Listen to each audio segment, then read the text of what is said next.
I'm over here at the site where the 4 police officers were shot yesterday, and I met a nice person right here who represents this community. What's your name? Bakari Olatunji of the Uhuru movement. The Uhuru movement. Yeah, I've heard of them before.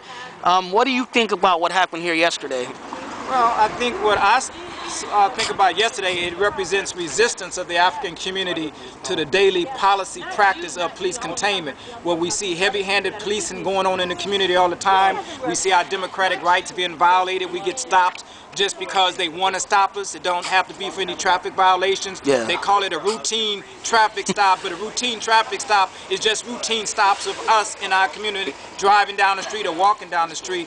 And I think that enough is enough. Yeah. That people are making a statement that if you want to come in my community with a gun, being heavy-handed and dealing with me and killing me and murdering me and treating me like I'm an animal, you're going to deal with the fallout from that. And that I think what happened here yesterday represents the resistance of the African community against the attacks that come down in the form of the police against our people. Yeah. What do you think about the oppression of the Latino community, like in the Fruitvale district where I'm from? I'm from the Fruitvale district. Like they always have fucking checkpoints there, and they always say they're to crack down on driver's licenses and crack down on drunk drivers, and they do that because they know a lot of the people there are quote unquote illegal, but no human is illegal in my eyes, and they know that a lot of them can't get the opportunity to get a license in this country. What do you think of that kind of oppression in our community? Well, first and foremost, we got to recognize the illegitimacy of the U.S. colonial state. Oh, yeah. That this is stolen Mexican land that we're standing on. Yeah. That the Treaty of Guadalupe, Yeah. Delgado, that happened in 1848 when yeah. the United States government stole this land that we're standing on from Mexico. And said that I'm a wetback. Exactly. In other words, I know people from the Mexican community say that we didn't cross the border crossed us. Yeah, I say that all the time. This is the land of the indigenous people. Yeah. So how dare white people come steal this land, claim it as theirs, and tell people they're illegal aliens on their own land and impose laws against them? Yeah. So we unite as Africans with the struggle for self-determination and for the liberation of their land, of Mexican and indigenous and Latino people on this land in the Americas that was stolen from them, just like we as Africans were stolen from Africa. So we have a lot of solidarity with that struggle, and we support and unite with the struggle of indigenous people to take back their land and their resources. Yeah, because you got a lot of organizations, and not here in the Bay Area, but in Southern California, like the Minutemen and Save Our State. I don't know if you heard of them. Yes, I have. Save Our State. What the fuck? What a racist name. They say Save Our State basically from the Mexicans. That's what they're saying, and I'm pretty sure they mean Save Our State from the blacks too. And that's a fucked up name. What do you think for an organization? I agree with you. You know what I mean? And they hit me up on my page on YouTube, which is this video is going to be on, and they hit me up with so much racist stuff when I try to defend my community. And when I made videos about Oscar Grant, you should have heard the racist shit. They said Oscar Grant was a criminal. They said he deserved to get shot like that. And I don't know if they were all white. Maybe a lot of them were.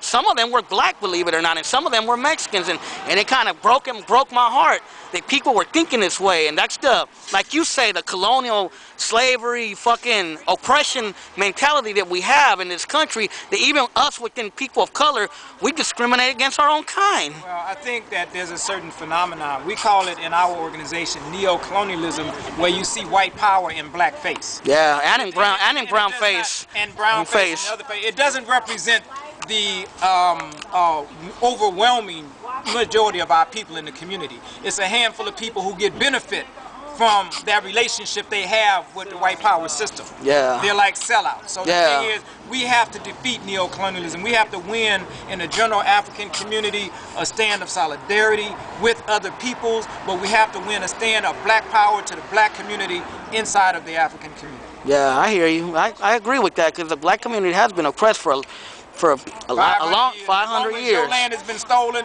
we've been here. Because when they stole us from our land to bring us here to your land, to steal your land, to put us to work on it. On plantations, off of plants that were already growing here. Thank you. A lot of them were. Well, except coffee and tobacco. No, tobacco's from here, I believe. Yes, it but is. Coffee came from Arabia or Africa. Somewhere over there. But they forced us to work that too. Yeah, but yeah, what happened here, it's crazy, and and you know, the oppression that our communities have been going through. Another thing I wanted to ask you, I heard what you said earlier to the news reporter about the memorials. How when we have memorials for people in our community, they do tell us to bring them down. When a Mexican gets killed, they always say bring them down because it's going to promote gang violence. And when someone black gets killed, they always say, oh, it's going to bring a bad element, or it's going to bring the rivals of the person that killed them. And I have to agree with you on that one 100%. That they have these memorials with the red, white, and blue over there, and I feel the same way you do. The red, white, and blue has oppressed us for a long time, and it's hard.